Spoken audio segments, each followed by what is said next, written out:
keep moving.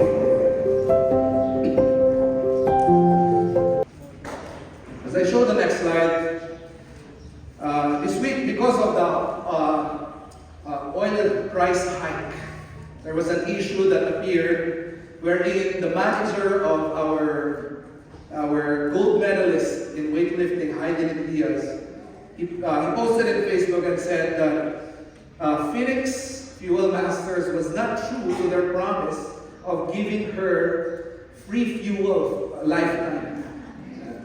And so Phoenix answered after 2 days and said that they gave it free for 2 years, but since Heidelin endorsed another gas station that is Petron, then they had to stop her free fuel. And so the issue is, of course, was the reward because of winning the gold medal, or was the reward a contract in a form? But anyway, my point is this. Before she had this privilege of having free fuel, she got it because she won gold medal. Amen. The first gold medal in the Olympics. At hindi lang ito Asia, okay? This is the whole world Olympics. But you know, it did not come without a fight. It did not come without struggles. As you can see in her history, in 2008, she was just 11th place.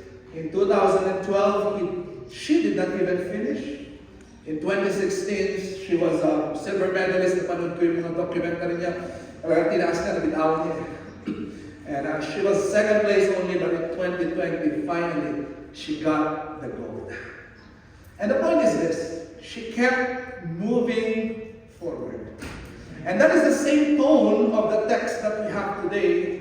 The Apostle Paul is likening our Christian life to being an athlete, to us being athletes. And Apostle Paul is saying, you Christians, please do not stop moving forward. Press toward the mark. Give your all that you may win Christ. That is the text that we read today. Apostle Paul is saying, mga athletes kayo, huwag kayong sumuko. Alam ko, maraming mga hirap along the way. There are some setbacks, but please keep moving forward. And so today, Christians, I pray that this message would inspire all of us to keep moving forward. By the way, I'm not talking about moving forward in your career or moving forward in your love life. Okay, no. This is about moving forward in faith. Moving forward in faith, moving forward in your Christian life. Okay, so I have 3 principles for you. 3 principles for moving forward. Okay, so ready to learn, church? Amen. Let's go ahead. Number 1. Next slide, please. Okay, principles for moving forward in faith. Number 1 is this. Know the goal. That's it. Know the goal. And what is the goal? To know Him and become like Him. If we are athletes in the Christian life, then we must know our finish line. We must know our goal. And I tell you, church, the goal of Christianity is this, to know Christ. In fact, Apostle Paul said, to know the fullness of Christ, to know who Christ is, and to be like Him. It's very important to settle that right from the start. What's our goal? What's the end? What's the chief end of man? That is to know Christ, enjoy Him forever, and to become like Him. And you know, many religions, because they do not know, even in fact, Baptist people, sometimes if we do not know the goal, it is possible for us to proceed in our Christian life, you know, with secondary motives. If the goal is not clear, then we will proceed with secondary motives. Kaya I always tell you here in church, you are not here just to have friends. No, having friends is good. You are here not just, you know, I want to sing. I'm talented in music, so I want to show that. No, that's not the main goal of a church. The main goal of a church is to know Christ. In fact, when we started this church, I had to ask myself many times, what's my goal here? Am I just starting a new branch? Am I just starting am I trying to build a legacy? Am I trying to build an empire here? Ano ba ang goal natin why we started this church? And I had to go back to the real purpose, and what is that? For people to know Christ. That's why, if you would remember when we started our church, we were very few back then. Nandun pa tayo sa bahay namin sa Holy Ghost. Ang konti natin. But even if we were few, we were learning the Bible deeply. We were studying the Bible seriously. Why? Because the goal is not, accumulate members, get a big building. Those are secondary ones. The main goal is to know Christ. Amen. And so in Christianity, that is the main goal. It's Christ. It's not building something. No, it's knowing Christ. And enjoying Him and becoming like Him. Apostle Paul expressed this goal, knowing Christ, in 3 phrases. Ang ganda ng kanyang mga ginamit dito. Next slide. Sinabi niya po dito, verse 9, and be found in Him, not having my own righteousness, which is of the law, but that which is through the faith of Christ, the righteousness which is of God by faith. So what is this? The first goal when it comes to knowing Christ is this. You have to be found in Him. And that phrase, to be found in Him, that means being saved. Amen. Simply, that means being saved. You need to know the gospel message. You need to know that you are a sinner. You deserve condemnation in hell. You are far from God, but God so loved the world that He sent His only begotten Son for you. And He died on the cross. And God's promise is this: if you will believe and trust Him by faith, you will trust that He is the only way for you to be saved, not yourself. And the Bible says you will be found in Him. You will be saved. This is the first stage of knowing Jesus Christ. You get to know Him as Lord and Savior. Amen. And in fact, Apostle Paul said, not having my own righteousness, which is of the law. You will never be found in Christ. You will never be saved by your own righteousness. It's not by obeying the law. It's not by obeying this and that. That's why I tell you here many times, other world religions, they have the same message. And the message is this: you need to do this. If you want eternal life, you have to do this. You need to be a part of this. You need to make this. No. Christianity is different. Christianity is this: not by my own righteousness, not by obeying the law, but by believing in man, but by the faith of Jesus Christ. That is, we believe in Christ, we trust Him, and that God will give us His righteousness by faith in Jesus Christ. Ganon po tayo naliligtas. Pananampalataya sa Panginoon. Pagtitiwala na Siya lang ang tanging daan ng kaligtasan. Pagtitiwala na Siya lang ang ating paraan para tayo magkaroon ng relationship sa Panginoon. Hindi ang ating sarili. Hindi ang ating religion. That's why I tell you, church, if I ask you, do you have eternal life? Are you saved? And if your first answer starts with I, you got it wrong. I did this. I am baptized. I am a member. If your first answer is I, it's wrong. Why? It should be Christ died for me. Amen. Christ did it for me. I just trusted Him. He did it. He did the work. That is to be found in Jesus Christ. And when you are saved, well, imagine, kaya nga yung ating discipleship program, one of our goal there, here in church, one of our goal here is this: gospel clarity. For us to be clear that salvation is not by works, it is always by the grace of God, through faith in Jesus Christ. Because this world is infested with works-based righteousness. Gusto mong may katanggap-tanggap sa Panginoon, gawin mo to. Gusto mong mahalin ka ng Panginoon, gawin mo to. Gusto mong mapunta ka ng langit, gawin mo to. It's all works. And people, we love that. Why? Because we want to have a part. The salvation is different. Christ did it all. And we are trusting in His finished work. That is to be found in Him. Amen. That's the first stage of knowing Christ. To be found in Him. And then the second stage that Apostle Paul mentioned is this: that I may know Him. Look at the verse. That I may know Him. And the power of His resurrection and the fellowship of His suffering. So una, be found in Christ, salvation. And now let's go deeper. He said, that you may know Christ. Know in the Bible is intimate knowledge.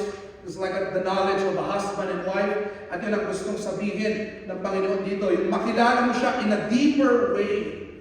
You know, you married couple, you know your spouse in a deeper way, more than you know other people, right? You may know other people, but you know some things about your spouse that no one else knows about.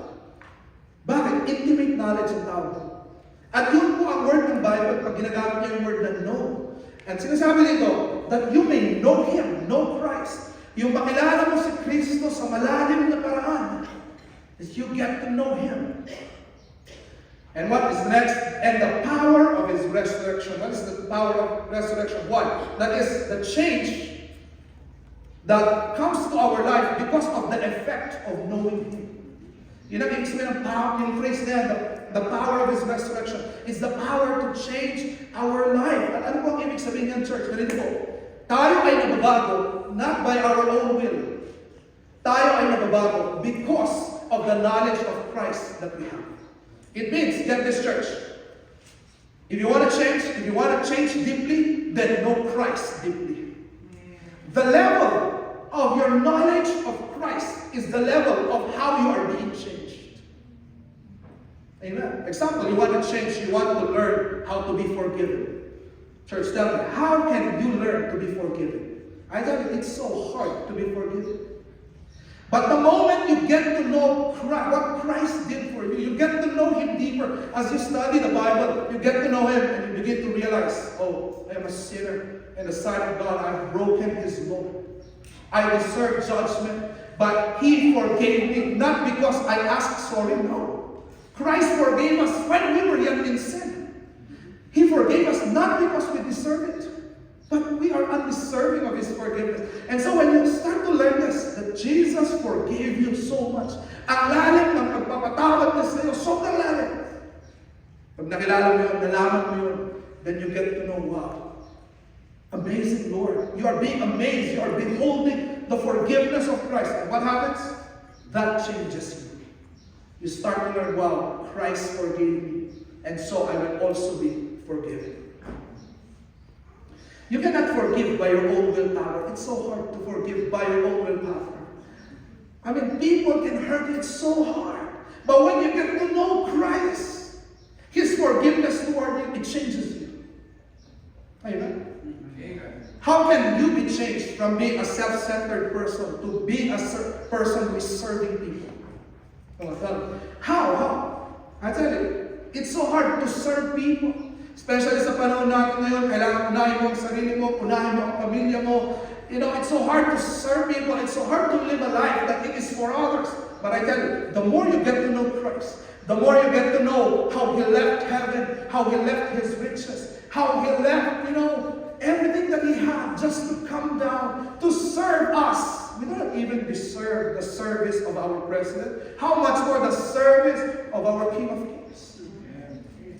And He went so low to serve us, to wash our feet.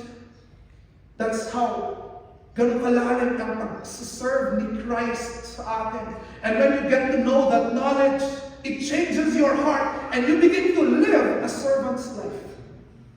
You begin to live a life that you are serving others, not just for yourself. You learn to live. Alam mo ito, ibibigay ko lahat. Bakit? You know that Christ gave it all for you. Folks, this is how we are being changed. Ganito po tayo bago the moment we get to know Christ deeper. Kaya nga dito sa church, I always tell you, that's the goal of our discipleship, that you will know Christ deeper. Yun ang magbabago sa'yo. A person cannot change you. Okay, siguro magbabago ako pag nakapangasawa ako. Hindi totoo yun. No person can change you. No religion can change you. It's only by knowing Christ. And the level of your knowledge, yung pagkakakilala mo sa Kanya, may kilala mo siya, palalim sa pag-aaral ng Bible. Alam mo yun, you get to know Him deeper. It changes you. It changes the way you speak. It changes the way, you live. It changes the way you think. That's how we become Christ-like, knowing Him and then imitating Him, knowing Him and then becoming like Him. We get to know Him, and that's what we have. That's how we can say, wow, I have experienced the power of His resurrection. Why? Because my life is being changed.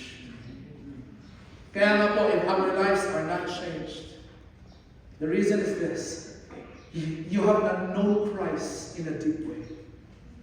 You can join the Baptist church, but your life will not be changed. You just change religions. But it will not change you. Why? You have to know Christ. That's why Martin Luther, there was a time in history that they said, let's translate the Bible to a language that people can understand. Let's make our service, yung service natin, gawin natin siyang vernacular. Bakit? Because there was a time in history that church services were in Latin. No one can understand it. The Bible was in Latin. No one can understand it. That's why lives were not changed. Why? They do not know who Jesus is. And so the Reformers said, come on, let's print the Bible in a language that everybody can understand. Let's preach in a language na naiintindihan ng mga tao. Gamitin natin yun. Why? Because the more they get to know who Christ is, then they are being changed. So I members, when I push for all of us to read our Bible, we have a weekly Bible reading. We have doctrine classes, discipleship, area prayer meetings. We have Sunday. When I push you, what's the goal? For you to get to know Christ deeper, because that is the only way that you will change. For the better, by knowing Christ. Amen? And I will break this down even further. Well, next slide. Let me tell you this. The goal of ministry. Amen. The goal is not ministry. Okay? Ministry is only the byproduct of knowing Christ. Kaya ang goal ko natin dito sa church, hindi maging choir member ako. Maging part ako ng media team. Magaling ako dyan, sasama ako. Or I will do this in the church. I will donate money. Or I will do this. Those are good things, but that is never the goal of a church. Yun po ay dapat byproduct lang ng tunay na goal. At ano yung tunay na goal? It's knowing Christ. Why? Because if you are involved in ministry but you do not know Christ, that is where you will experience, spiritual burnout, ministerial burnout. Why? Because you are just serving, but your heart is not fed. Your heart is, have many wrong motives. Bakit? Ang motive lang dapat, I want to know Christ. Amen? That's why we sing songs that tells us who Christ is. In fact, here in church, I always say activities and ministries does not always mean holiness or Christ-likeness. Hindi dahil marami kang ministry or marami kang ginagawa that you are okay if you do not know Christ. No, it's not okay. It's not enough. That's why here in church, hindi ba kayo yung mga nakaranas dito na you're part of other churches, hindi marami ang activities natin. Kunti lang. Why? It's not the number of activities that that will make us grow. Pastor, wala ba tayong mga Zumba? Wala ba tayong mga mental program? Wala ba tayong mga Halloween party? No. In fact, even if you see our worship program, it doesn't contain so many things. It's simple. It's singing, it's prayer, fellowship with one another, and preaching. Why the ultimate goal is to know Christ. And I place here a phrase na ayaw ko makalimutan niyo, okay? Those who only grew up in church, not in Christ, will soon walk away. If you only grow up in church, but not in Christ, you will soon walk away. That's why do you know that the percentage of kids, young people, who grew up in churches, the percentage of those kids living the faith is so high. Why? Ito po yun. They grew up in church, not in Christ. And I know what I'm talking about. I'm a pastor's kid. I grew up in church. And it's so possible that you are in church always, but you did not grow up in Christ. Darating yung panahon, you hate God, magre-rebelde ka sa pananampalataya, you start to talk about against, and you have so many reasons, and you walk away. The main point is this: you just grew up in church, not in Christ. Amen. Why? Because the more you get to know Christ deeper. Kaya nga very important yung mga nasa church dito, itama, yung mga lumaki sa church dito, itama ninyo ang mga puso ninyo. Hindi dapat kayo andito dahil pinapagalitan kayo or pino-force kayo ng parents niyo. No. You should not be here just because your friends are here. You should not be here just because you know you have a ministry to do. No, you should be here because you want to know Christ. Amen. Knowing Christ. At mailap ka sa Kanya, pag-aralan mo kung sino siya, at mahalin mo siya. And that's what changes you. Amen. And the third stage of this knowing Christ is this. Look at this phrase that Paul said in the last line. Yet doubtless I count all things but loss for the excellency of the knowledge of Christ Jesus my Lord, for whom I have suffered the loss of all things, and to count them but not, look at this line, that I may win Christ. So how do we know Christ? We must be found in Him. Secondly, we must know Him. And the third one is this, that we will win Christ. The phrase that Paul used here is that it's like the trophy. Kapag ikaw ang athlete, ang goal mo is yung gold medal. Get it! And that is what Apostle Paul is saying here. May your gold medal, may your ultimate prize be the Lord Jesus Christ. Yung bang gusto ko pagsilbihan si Kristo. Gusto ko siyang makilala. Gusto ko siyang mahalin. He is my prize. And you know, when you get that prize, you forget lahat ng hirap, lahat ng effort, when you get that prize. And that is what Paul is saying, that you may win Christ. Make every effort, church, make every effort to win Christ, to make Him smile, to glorify His name, to know Him. Siya ang Christ. Amen. And you know, look at the phrase he said, for whom I have suffered the loss of all things. Ano po ito? Ano po ito? When you follow Christ, you will be losing some things. If you truly follow Christ, there will be some friends that you will lose along the way. If you are truly following Christ, there are some opportunities that you will have to deny just so you can follow Christ. Amen? Meron mga job opportunities that you will even miss. Why? Because nung nakita mo yung job opportunity, this job opportunity is so busy, it will not give me time to serve the Lord. I will just have to deny it and I will pray for another one. And that's okay. Why? The price is not the job. The price is Christ.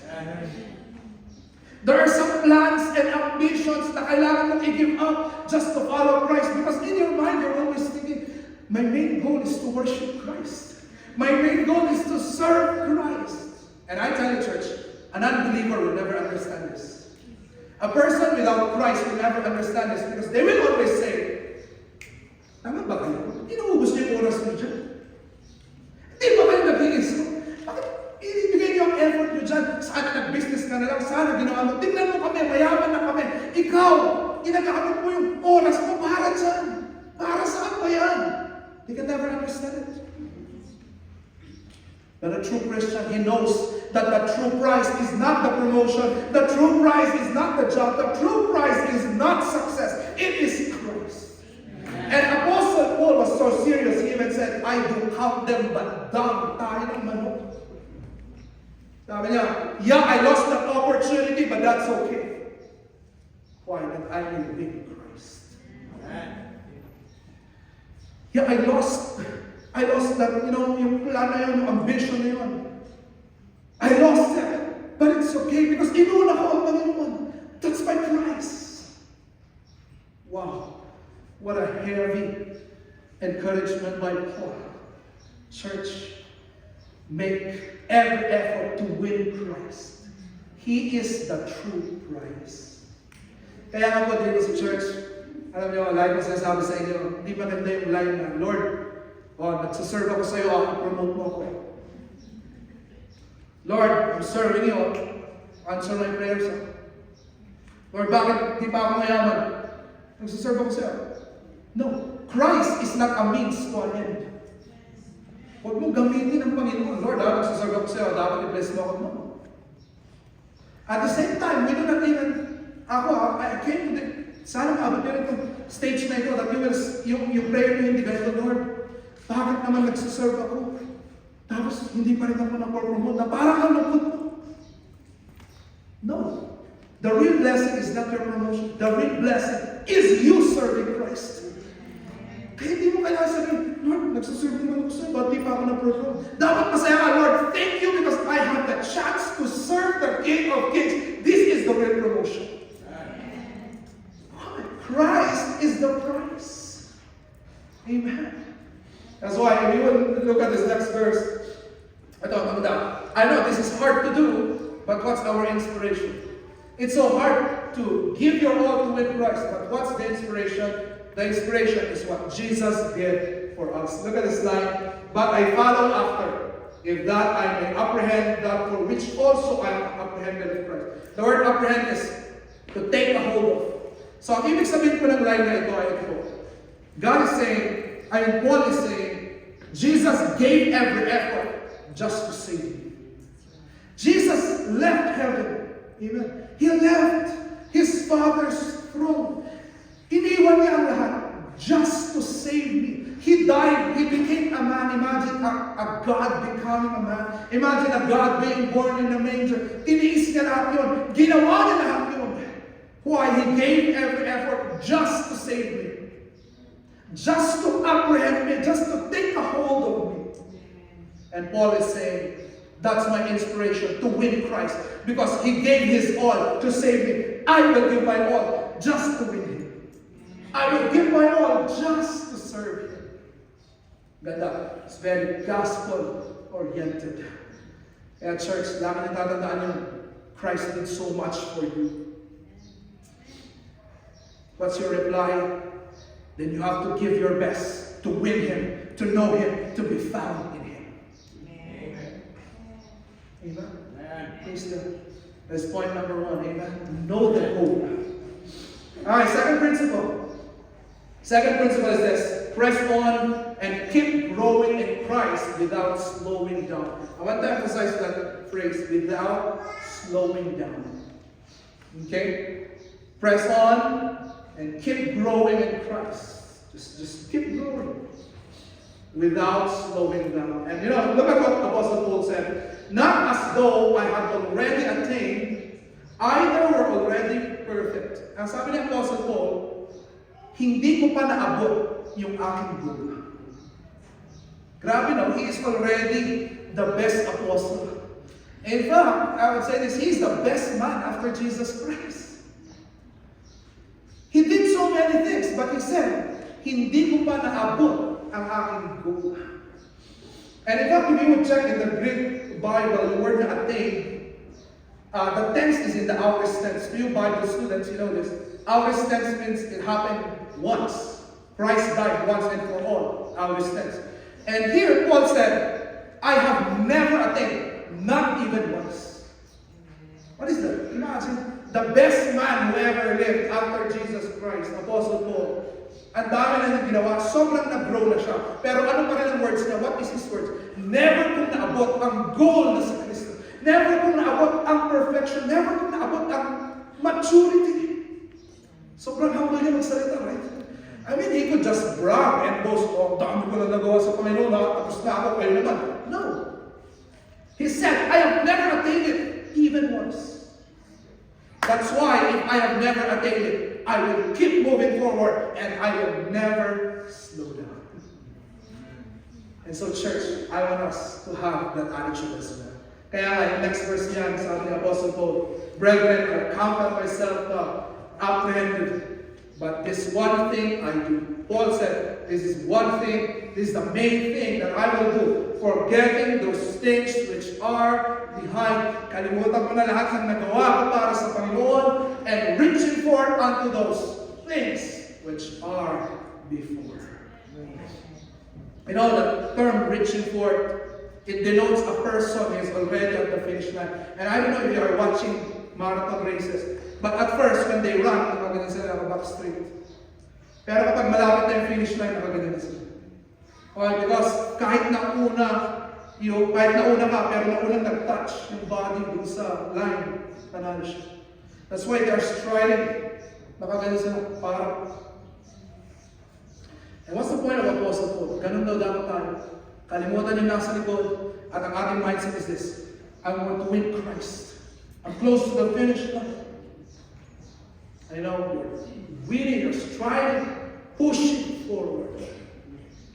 Amen? If I will break this down next slide, for those of us who think you have already arrived, Let Apostle Paul be a rebuke to all of you. You have not yet arrived. To those of you who think you are already mature in the faith, well, let me tell you, you are not. To those of you who think you have served God enough, I tell you, you have not. So please, do not slow down. You know, foolishness will make you think that you already know the Bible. If you think you already know the Bible, let me tell you, you do not. And the Word of God is new every morning. It is so deep. You know, this is one thing that's so nice when I talk with Pastor Tom. You know, he has been studying the Bible for 50 plus years. And he would always tell me, there's something new that I got today. There's something new that I read. I read this verse many times already. But when I read it today, God showed me something else. Why? That's how deep the Bible is. The Bible is so easy. It's something that can be understood, that children can understand it. But you know, the Bible is so deep that even if theologians will dive into it, they will never reach the bottom. That's how deep the Bible is. That's why, folks, huwag ka magsawa mag-aral ng Bible. Huwag mo sabihin, tanda-tanda ako na, hindi na ako mag-aral. Hindi po. Okay, sino po ba ang pinakamatanda sa atin dito? Si Pastor Tom, 7-8 yan, pero nag-aaral niya ng Bible. Kaya yung ating mga seniors dito, huwag yung sabihin, Pastor, matanda na ako. No. Read the Bible. Get to know Christ. Apostle Paul, at his dying moments when he was in prison, his request was, bring me the books. And especially the parchment. Why? Because even in my dying day, gusto ko nag-aaral pa rin ako ng Bible. So please, you are not too old to study the Bible. You are not too old in your Christian life para sabihin mo, alam mo na lahat. Keep studying. If you think you have served Christ already, please do not say, I've already, served Christ before. I already gave my time before. It's the time of the young people. That's not true. Serve Christ until your dying day. Please do not be, I used to Christian, I used to do this, I used to attend the Bible study, I used to, puro I used to na lang. No, following Christ is present tense dapat. I am following Christ. Amen? Never rely on stock knowledge na na-stuck na, okay? So, na-stuck na yun.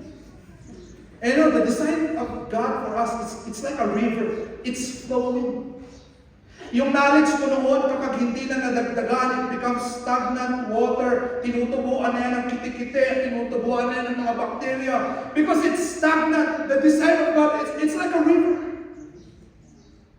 I get to know Him today. Next month, I get to know Him deeper. Next year, I get to know Him deeper again. I will serve Him now. I will serve Him next year again. I will serve Him the following year. It's like a river. Amen. And please, do not ever make other people your standard. Because if you make other people your standard, it will slow you down. Lines like this. Tignan niyo po ito. May mga tao, ganito sila magsalita. Well, Pastor, okay na ako. Tignan mo naman ako, I'm better than him. You should preach to him, not to me. I'm okay. Really? I tell you, if you study the Bible, you will get to know you are not okay because there are many sins in your life. There is envy in your life. There is, pride in your life. There's so many things in our life. You need to grow. Huwag mo sabihin, Pastor, okay na ako. May ministro ako. Yung katabi ko nga ngayon, wala.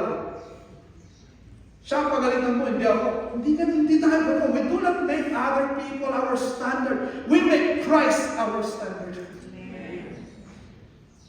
And our thinking is this, I want to love like Christ, live like Christ, serve like Christ. Malayo pa ako kay Kristo. It's not yet the finish line. I will continue to run. Christ is the standard, not others. But at the same time, let me go to the other extreme. If you are the person who think that you are so far away next time, and that you feel guilty because, you realize, alam, layo pa pala. So our new members, if you're thinking, I'm so far, I know so little.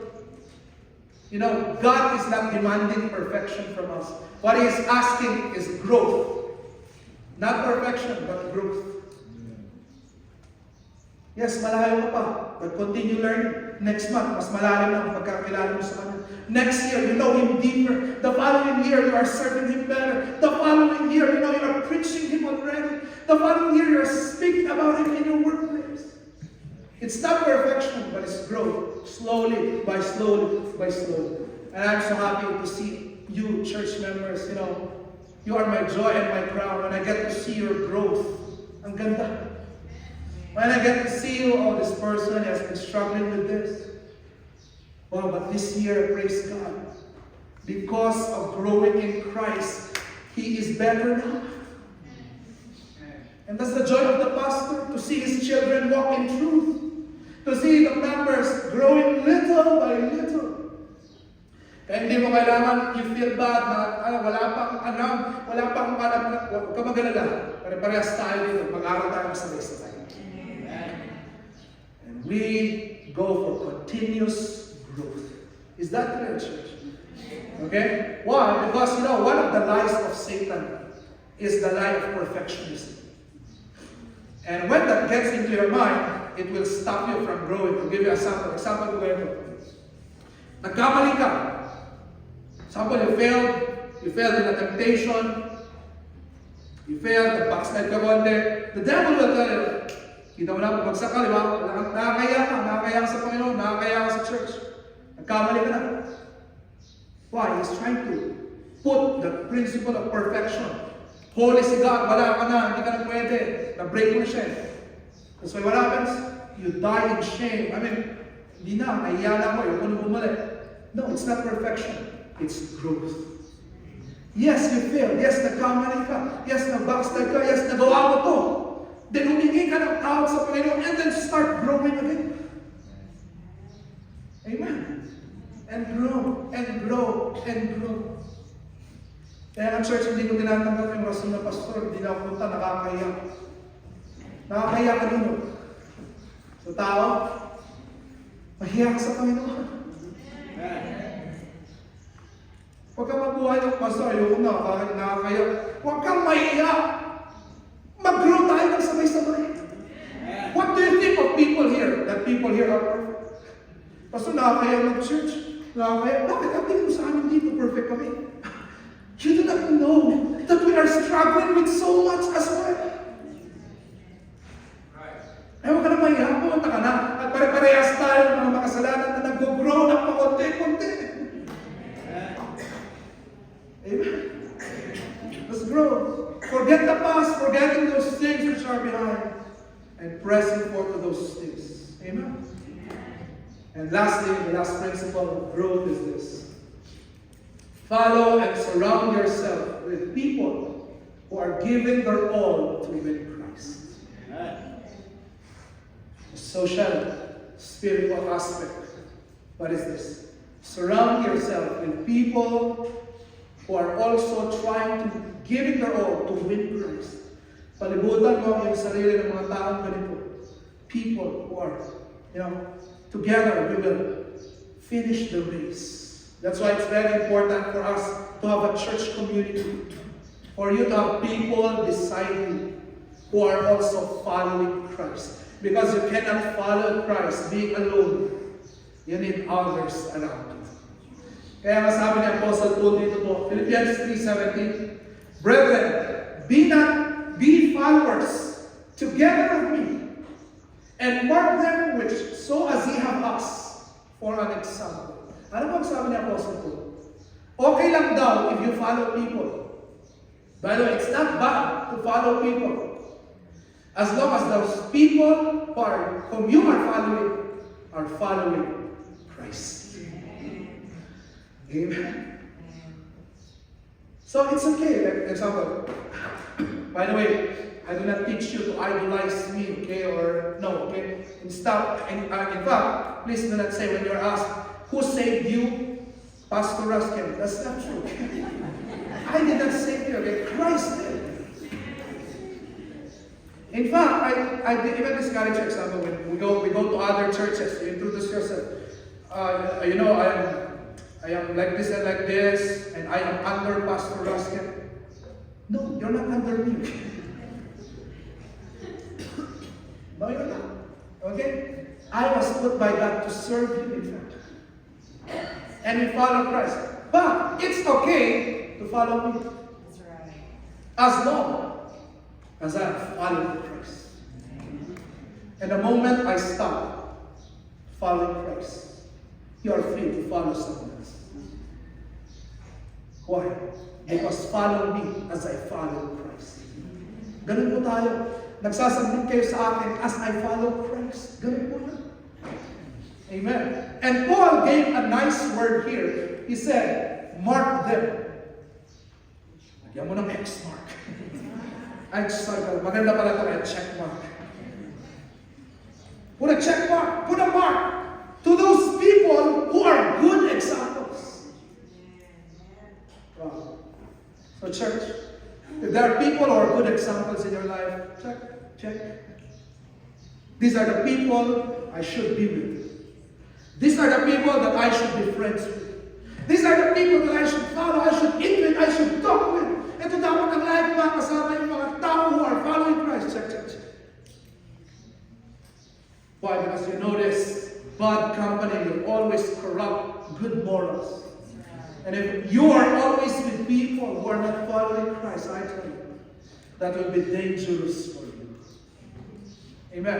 Kaya nga ang design, ganito yan, parang sheep. Okay? If you would look at a flock of sheep, the shepherd is the one in front. Okay? And then he is holding his staff. And then the sheep at the first, by the way, ang sheep, they do not look forward. They only look down. They look at the staff of the shepherd. And so the first sheep looks at the staff of the shepherd, is following. The sheep at the back looks at the feet of the one following the shepherd. So nakasunod yun. Yung nasa nakatayo na sa paa. Sunduhan na sila. Where Christ leads, the leader goes, and then the ones at the back, they follow. That's the design of God for us Christians. There are people who have come before us. We follow them. We follow Roger Williams. My dad, Pastor Williams, was following him. Why? Because he was following Christ. You come after me, you follow me as well. Be at my back, let's follow Christ together. Amen. It's the tone of the Bible. We follow each other. And next slide, I can't help but put a verse in Proverbs because we are in the series in Proverbs. Proverbs said, next slide. Proverbs said, make no friendship with an angry man, lest thou learn his ways and get a snare to thy soul.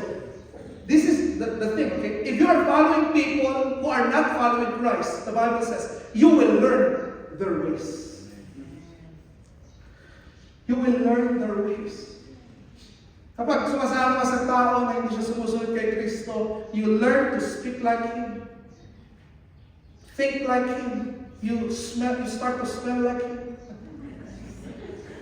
Drink like Him. Gamble like Him. Become self-righteous like Him.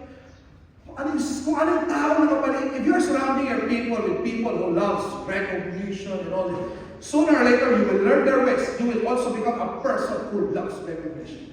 Napapalibutan ka ng mga sobrang yabang, mamaya nagmamayabang ka na din. Napalibutan ka ng mga selfish, mamaya selfish ka na din. And so be careful of those people. And now, if you would go up to the next verse, itaas pa, in verse itaas. For many, Apostle Paul said in our verse Philippians, for many of whom I have told you often, and now tell you even weeping, that they are enemies of the cross. There are some people who are enemies of the cross. They hate Jesus Christ. They hate the cross. Whose end is destruction. Whose God is their belly. Puro pagkain. They made their God their belly. What is that? There are people who love pleasure always. Do not be with them. Why? Their God is their belly and whose glory is in their shame. Ano yun? Yung kahit nakakayang gawain, proud pa silang gawin yun. There are people today who are proud with sin. Who mind earthly things. There are people who always mind earthly things. There are people who always think, okay, what's the next business, what was in his money, ang next na pagkakitaan, puro bayan pinag-uusapan, puro sasakyan ang pinag-uusapan, all earthly things. Yun na lang ba usapan? You will be with those people, right? You will learn their ways. You will soon find yourself you're not following Christ anymore. So church, please follow those who are following Christ. Amen. At nakakalungkot because sa ating mundo ngayon, in our day-to-day, who are the people who have a lot of friends? The rich ones. The people who, yung mga laging naglilibre, yan, maraming kaibigan din. Laging naglilibre, maraming kaibigan. Yung influential, maraming kaibigan din. But in the kingdom of God, let's reverse it. Who should we be friends with? The people who are following Christ. And if your thinking is this, Pastor, people who follow Christ, they are boring. They always just talk about the Bible, They're boring. I mean, I cannot even do this when I'm with them. I cannot even say this if I'm with them. I'm boring enough. I tell you, if you are bored with godly conversation, perhaps you are not of a heavenly citizenship. Bored ka sa usapan about sa Panginoon, baka wala ka sa Panginoon. Kasi bored ka sa usapan tungkol sa Kanya. That's why we choose our friends, we follow. And I will end with this. This is my last challenge to all of you. It's true that we should be friends with someone who is following Christ. But my last challenge is this. Can you be that person as well? Who will be a blessing to someone else? Can you also be like, it's true, we should follow the ones who are following. But pwede ba na ikaw rin yung sumunod kay Kristo so that someone else will follow after you? It's true, we choose godly friends. But can you be that godly friend to someone else? We choose our leaders, but can you be that leader that someone else will follow? Church, pwede ba? Na meron din ma-influensyahan sa likod mo. At sasabihin niya, sundan mo nga si Ate Armel, kasi sumusunod siya sa Panginoon. Amen. Maging close ka mo kay Deacon Gary kasi dami fair. Let's go. Sumusunod siya sa Panginoon. Maging close ka sa tao ko kasi he's following them. Can you be that person to someone else? That's why as I end my preaching, I want us to sing this song, Find Us Faithful. May someone find you faithful. That's my prayer for the church.